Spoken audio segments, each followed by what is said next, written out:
Дауысымыз қатты шығарамыз. Тамаша оқушылар. Елде бірінші, екінші, үшінші, төртінші сандарға санала қойайық. Және әркім өзінің сандарын жаттап тұрсын. Қазір топқа бөлінетін боламыз. Бірінші аяладан бастайық. Бірінші, екінші, үшінші, төртінші, екінші, келесі, растың. екінші, үшінші, төртінші, бірінші, екінші, үшінші, төртінші, үшінші. Жарайсыздар. Енді осы саналған сан бойынша әркім өзінің тобына отыра қойсын. Келе қойыңыздар. Оқушылар, бүгінгі жаңа сабағымыздың тақырыбы өсімдіктердің тіршілігіндегі фотосинтездің рөлі. Сабағымыздың мақсаты фотосинтез үдерісін түсіну болып табылады. Бүгінгі сабақ бойынша жаңа сөздер, яғни терминдеріміз фотосинтез, хлоропласт, хлорофилл, пигмент. Дәптерге ашып жазамыз. Жаңа сабақтың тақырыбын, термин сөздерді жазып алайық. Келесі, оқушылар. Бүгінгі тақырыпта біздер жалпы өсімдіктердің қалай қоректенетіні туралы және қалай фотосинтез процесі жүретіндігі туралы білетін боламыз. Өсімдіктің қоректенуі өсімдіктердің тіршілігіндегі қажетті химиялық элементтерді және қоршаған ортадан алу және оларды қорыту, сіңіру үдерісі өсімдіктерді қоректенуі деп аталады. Өсімдіктерде жапырақтары арқылы ауадан қоректену үдерісі жүреді. Бұл үдеріс жасушаның арнайы мүшесі хлоропласттың оның ішіндегі хлорофилл арқылы жүзеге асады екен. Көріп тұрғандарыңыздай, хлорофилл ол өсімдіктерде кездесетін жасыл пигмент болып табылады. Жасушаның құрамында кездесетін өте кішкентай дән секілді зат екен. Өсімдіктердің өне бойында болғанымен, ол тек қана көбіне жаңағы жапырақта орналасқан екен. Осыны есімізде сақтаймыз, оқушылар. Енді келесі сіздердің кітаптарыңызға назар салсаңыздар, 131-ші, 132-ші суретте бейнеленген. Бұл жерде 131-ші суретте өсімдіктердің несі бейнеленген? 131-ші суретте қоректенуі бейнеленген. Ал 132-ші суретте хлорофиллдің көлденең қимасы берілген. Яғни хлорофилл деп отырғанымыз манағы өсімдіктерге жасыл түс беретін пигмент болып табылады. Ол неге қатысады екен? Бүгін өтіп жатқан фотосинтез, дұрыс, фотосинтез процесіне қатысады екен. Енді мына жақта суретке назар салатын болса, мына жерде өсімдігіміз бейнеленген. Өсімдікте жапырақтары болады, Одан кейін фотосинтездеуші жапырақтар, фотосинтездеуші ұлпа болады екен. Осы ұлпадан бұл жасушалар ішінде жасушалар болады. Сөйтіп, ол жасушалардың ішінде орналасқан ол хлоропласт екен. Осы хлоропласттың ішінде хлорофилл дәндері, өсімдікке жасыл түс беретін пигменттер орналасады екен. Келесі. Фотосинтез үдерісі дегеніміз не? Бірінші мына жерде тұрған сызба нұсқаға назар аударатын болса, бізде процесті схема түрінде көрсетіп қойған. Жарық бізде негізгі қажетті заттар, олар бізге фотосинтезге жарық, су, көмірқышқыл газы болып табылады. Және оттегі. Қышқыл газын сіңіру арқылы және су мен минерал заттарды сіңіру арқылы күннің көзінде жүретін процесс, сонда бізде фотосинтез процесі, күн арқылы жүретін, күн сәулесімен жүретін процесс, фотосинтез процесі нәтижесінде оттегі мен глюкоза түзіледі. Мына жерде енді осы жерде ары қарай жапыраққа күн сәулесі түскенде жасушалардың ішіндегі су мен көмірқышқыл газынан глюкоза түзіледі екен. Мана оны айтып өттім, процестің барысында оттегі мен глюкоза түзіледі. Жапырақтар көмірқышқыл газын лептесіктердің көмегімен сіңіреді екен. Жапырақтың ішінде сонда лептесік деген бар екен. Оны алдағы уақытта жоғарғы сыныпта өтетін боламыз.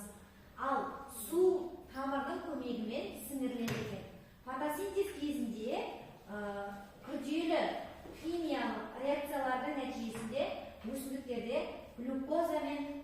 оттек түзіліп, лептестер арқылы атмосфералық ауа бөліп шығады екен. Келесі. Бізде енді жаңа айтып отқан хлоропласт жасыл түс беріп тұрады жапыраққа, иә? Өздеріңіз білетіндей. Енді жапырақ пен жеміс құрамында ерекше зат пигмент болады екен.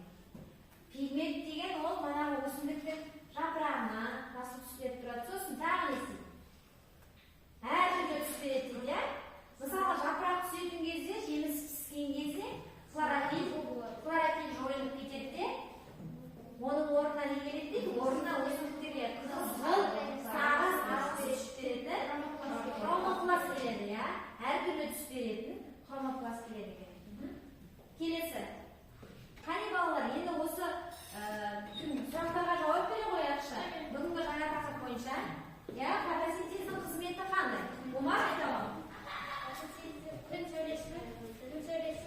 Иә.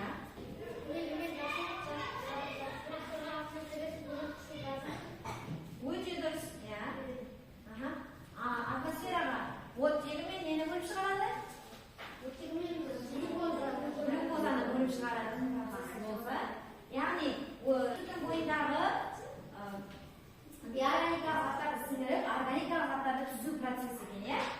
Отыралым. Келесі, бізге ол не үшін керек? Оқушылар кім айтады? Бізге ол не үшін керек екен? Парасат? Өсімдікте көмірқышқыл газын өзіне алғанда оттегін шығарады, ал оттегі бізге демалу үшін керек. Өте дұрыс. Жақсы отыралым. Келесі, пигмент дегеніміз не? Айша жауап берем. Бұл өте кішкентай жасушаның құрамында болатын кішкентай зат. Дұрыс. Жасыл пигмент туралы айтып кетті. Жасыл пигмент деген сонда өсімдіктің құрамында бойында болатын түс беретін ерекше зат болып табылатын. Келесі. Фотосинтезге қандай пигменттер қатысады? Қандай айтамын? Фотосинтезге жасыл түс. Қандай айтамыз? Хромопласт, иә. Хромопласт бізде көбінесе күзгі уақыттарда, иә, әртүрлі түс беру үшін пайда болады екен, иә. Жақсы, келесі. Оқушылар, енді мына жерде топтық тапсырма орындаймыз. Топтық тапсырма көрсет және әңгімеле әдісі бойынша. Яғни, бірінші бүгінгі тақырып бойынша оқып аламыз, кітаптан қарап, талдаймыз өзара. Ноутбукта берілген тапсырманы содан кейін барып орындаймыз. Кері байланыс қалай берілу керек екенін көрсетейін. Оқушылар, топ бойынша бірінші қарап, осы тақырыптарды оқып аламыз, содан кейін барып ноутбуктағы жұмысқа кірісе береміз. Яғни, сілтеме берілген бізде, сілтемені өтіп, ішінде видеоны қарай отырып, сұрақтарға жауап береміз. Оқып талқылап болса, бір-бірімізге айтуымызға болады, пікірімізді білдіруімізге болады. Мысалға, қандай сұрақтар кездесті бізге? Видеоға мұқият назар салып қарап отырамыз.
оттекті және глюкозаны шығарады.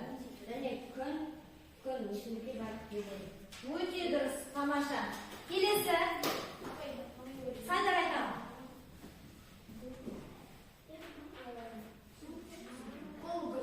Бұл гүлге жапырағынан жарықты өзіне сіңіріп тұр. Және жарықтан басқа көмірқышқыл газбен су мен минералды заттарды өзіне сіңіріп тұр. Дұрыс. Содан кейін ол оттегі мен глюкоза шығарады. Бұл фотосинтез үдерісі болып саналады. Өте дұрыс, тамаша. Келесі. Тағы кім айтады? Әбілқасым айтамын. Гүл өзіне жарықты сіңіріп шығарады. Көмірқышқыл газын да сіңіреді. Дұрыс. Көмірқышқыл өзіне су және минералды заттар сіңіреді. Дұрыс, жақсы oldu. Келесі. Арайдың айтамын. Гүл бұл жерде оттекті бөліп шығарып, көмірқышқыл газын өзіне сіңіреді. Және оған жарық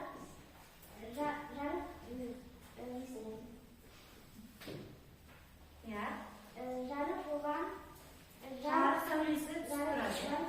түседі. Сол түсіп тұрғандықтан ондағы биорганикалық заттар қандай заттарға айналады? Органикалық заттарға айналады екен. Отырағы. Динар айтамын. Күн өсімдікке жарық береді, ал өсімдік жарықты сіңіреді. Және де ол суды сіңіреді. Оттек глюкозаны шығарады. Өте дұрыс. Мирас айтасызба айтамын. Гүл өзіне суды сіңіріп, күн арқылы жарық алып, оның ішіндегі органикалық заттар оттектен глюкозаға айналады. Өте дұрыс. Жақсы отырған оқушылар. Енді келесі бізде сіздердің алдарыңызға бағалау парағы берілген. Соған өзімізді бағалап отыруды ұмытпаймыз. Келесі. Енді осы сабағымызға байланысты кері байланыс бере қояйық. Табыс жолы әдісі бойынша мына жерде қай жерде келе жатыр екенбіз сол бағалау бойынша есептеген балымызды қазір мен стикер таратамын. Стикерге жазып, тақтаға жабыстыра қояйық. Тақтаға жабыстыра қояйық.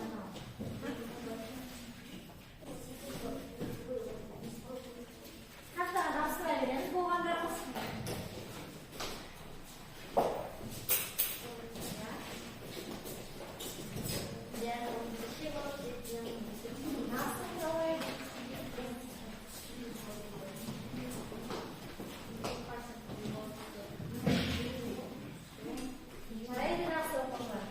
Бүгін бәріміз сабақты жақсы түсінген сияқтымыз, бүгінгі сабақ сіздерге ұнады ма? Тамаша. Ендеше осымен сабағымызды аяқтаймыз. Оқушылар, енді үйге тапсырма. Осы параграфты өсімдіктердегі фотосинтездің рөлі бойынша оқып, мазмұндап және соңындағы тапсырмаларды сұрақтарға жауап беріп келеміз. Оқушылар, сабаққа қатысқандарыңызға көп рахмет.